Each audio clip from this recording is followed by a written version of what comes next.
It has been far too long since my last Blu Ray haul, but I actually picked up some Blu rays over the last several months, so let's do it.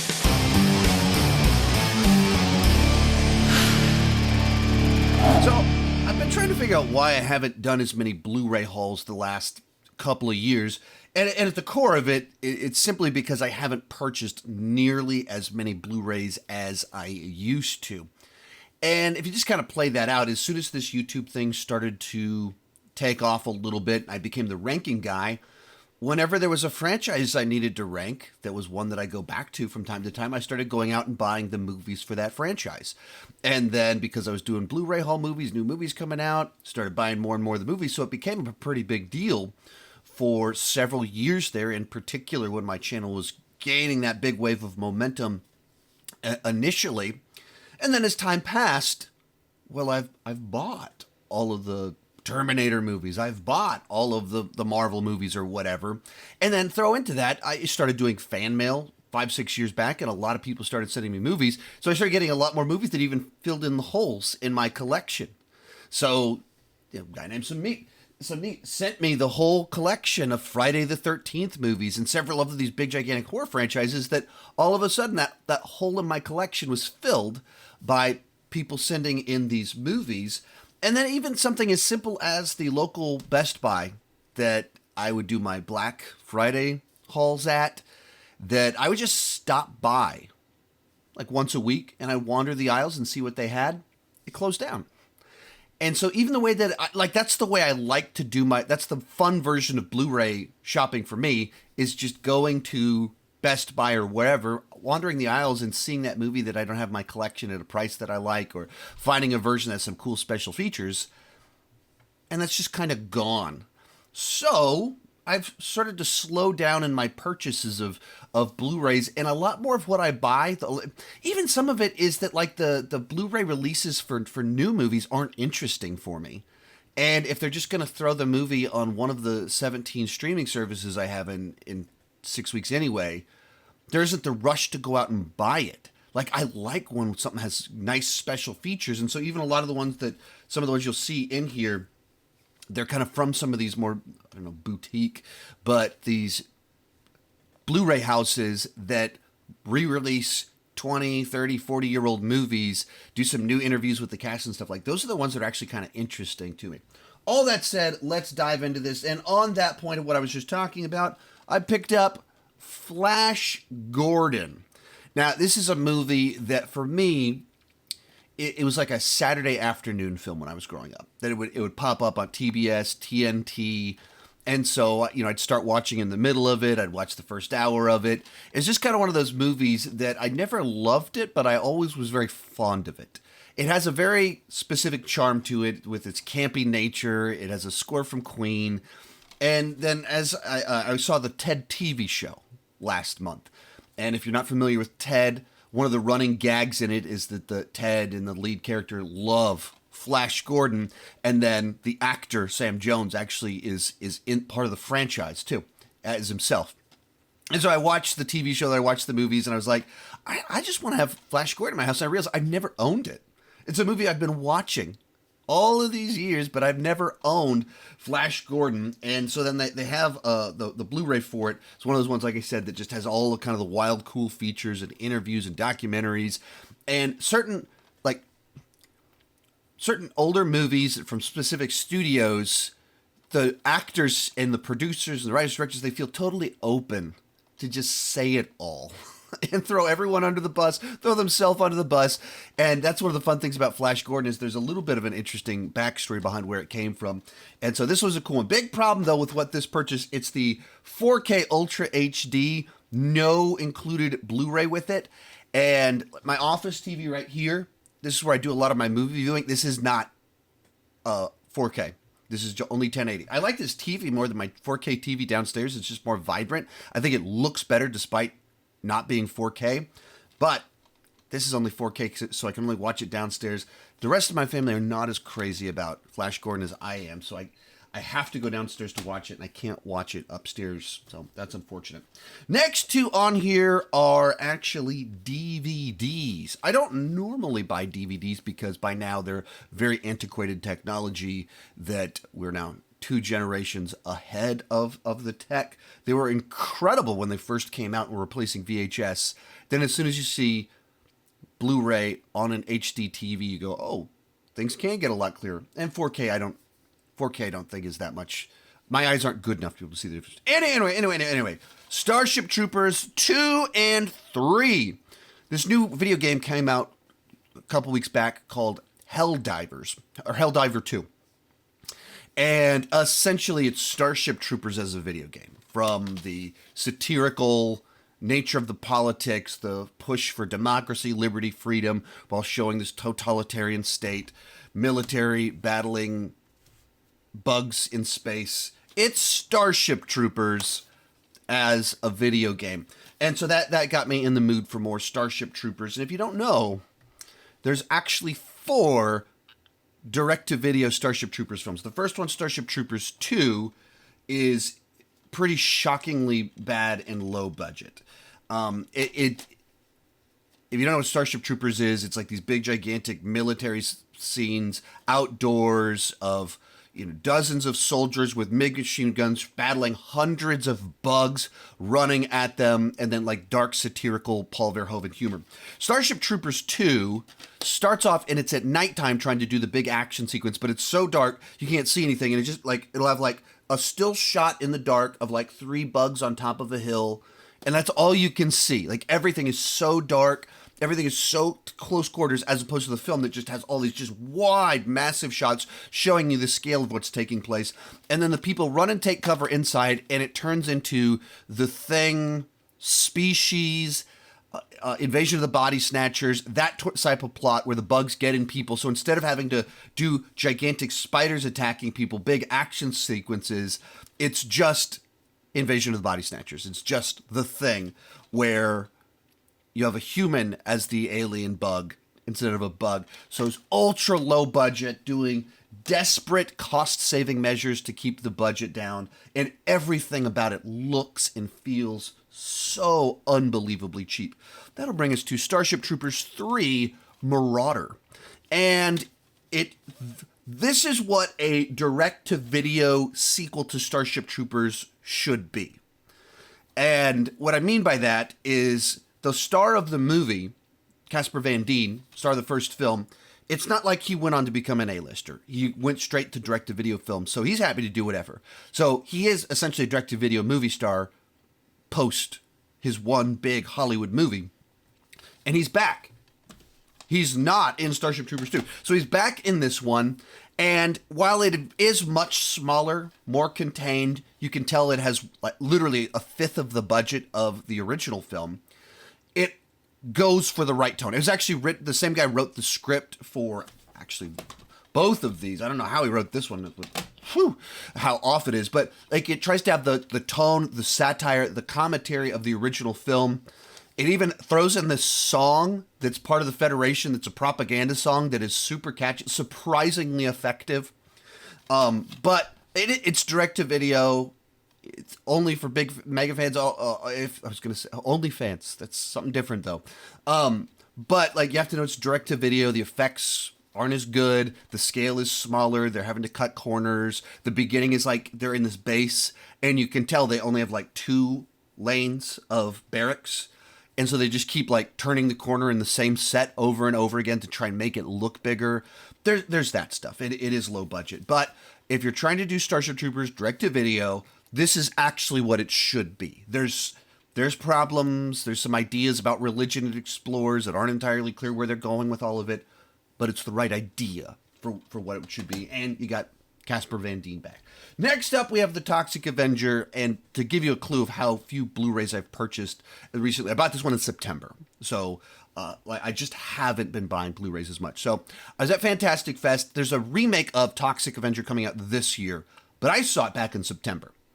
I technically was not at the world premiere. The world premiere was on a Thursday night.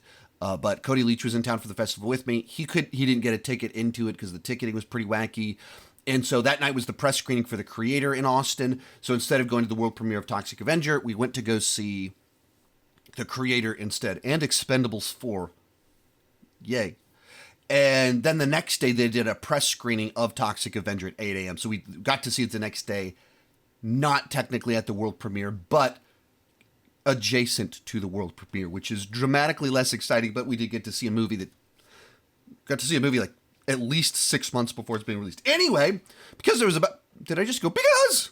I did. Because I was about to watch the remake. I was like, we should probably watch the original film. And I don't know why I'm talking in the plural, because Cody wasn't in town when I watched this movie. But anyway, it's a trauma film. It's trashy, it's wacky, and that's its charm.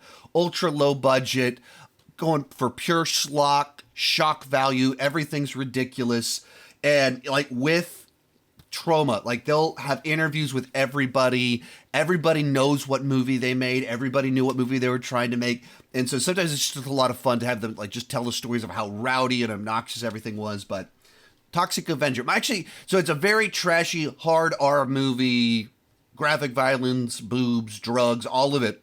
My introduction to Toxic Avenger was the children's spinoff, The Toxic Crusaders. For some reason, They took this very, like, trashy film and made an animated show right as I was the right age to, like, oh, what is this, a superhero show, The Toxic Crusaders? Let me check this out. And I watched that, and a few years later, I was like, oh, there's a movie. Let me check out the movie. Whoa! Not quite the same thing. That'll bring us to 2 more Starship Troopers films. These 2 I had never seen before. The 2 live action direct-to-video sequels, those are ones that I had seen in the past, but they did 2 animated films that I had not seen. So, and I still actually haven't seen them, so I can't comment on them too much. I started Invasion last night and fell asleep like 20 minutes into it. That's not a statement about the movie. That's just when I put on my late night movies that I'm not watching to review. I frequently will watch them over the span of 2 or 3 days. Anyway, Starship Troopers Invasion, as far as I am into it, it basically plays like you're watching a PlayStation 3 cutscene movie. Like, that's the quality of the animation. It's computer animated. It's that look to it. The characters are some of the characters from the first film, voiced by different people. And I'm not far enough into it to be able to give any sort of commentary beyond any of them. Then that'll bring us to Starship Troopers, Traitor of Mars. I haven't even opened it yet. I have not seen this one yet, but Casper Van Dien once again returns to play Rico like he did in the third one. So it appears he is in all of the odd-numbered Starship Troopers films. He's in it again, and then they brought back, can't say too much, a character from the first movie that they had to be a little bit creative on how they would do that. Same actresses back and everything like that. I have not started this one at all, so I can't comment too much on it. But this one, once again, was written by the guy that wrote 2, 3, and the original film. So I'm a little bit hopeful that it'll have some of that spark and be a little bit more Starship Troopers 3 Marauder as opposed to Starship Troopers 2 garbage. So anyway, Starship Troopers kick is what I'm on because of this video game Helldivers that I haven't gotten to play very much because I don't have any time to play video games, but I'm trying. Finally on here, a movie that has become incredibly important to our household, Trolls World Tour. Or, excuse me, that one. Trolls Band Together. World Tour was the last one. Trolls Band Together. So I got to take my girls to go see this one at the press screening, and instantly the youngest one, Karis, was in love. So if you've tracked with my channel and watched my DreamWorks stuff, you know I hated the first 2 Trolls films. I was not into them at all. We had like a karaoke machine for Trolls, and the songs are of course catchy, and so then we listened to the songs with the 2 older kids, but the 2 older kids never really had a Trolls face. They never had a period of time where they were like super into those first 2 movies, which was good for me because I did not like those first 2 movies. And I went to go see Trolls Band Together. I went, that's easily the best of the bunch for me. The stuff that I didn't like, it's not as prominent in there. And there's some other things that I do kind of like in there, which is convenient because the youngest became absolutely obsessed with this movie and the Trolls in general. And so like this is like her journey into YouTube fandom, is finding Trolls videos with the clips, Trolls videos with theories, Trolls videos with like games. Like she'll watch these ones like, which troll is this? And she's watched them enough times that she's like knows it immediately and doesn't understand that you're not supposed to watch it 10 times so you know. You're supposed to watch it and use your brain to. Someday she'll figure out how all of it works. But so this is, I think this is the first time ever where there was a movie that I went out to buy it the day it came out because I knew it would make Karis so happy. Now, I purchased movies that quick for the other kids. That's happened. But specifically for Karis, I think this was the first time there was a movie that like she zeroed in on.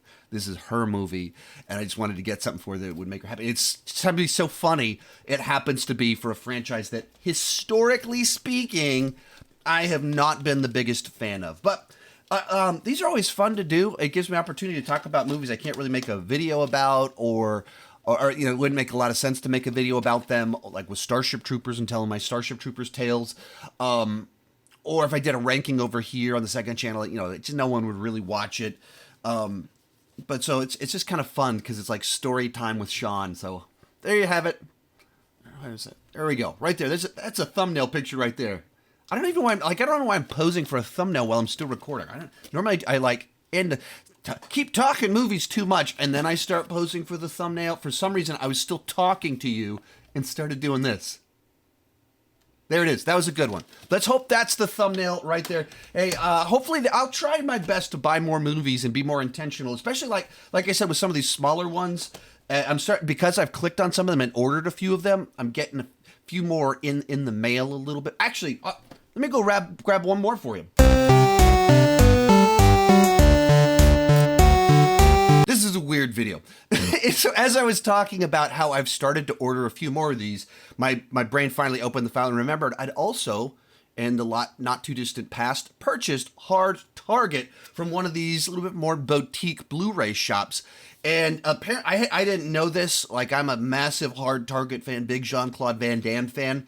And in fact, like a year ago, I was in New Orleans for a fan expo and went to the shooting locations for this movie.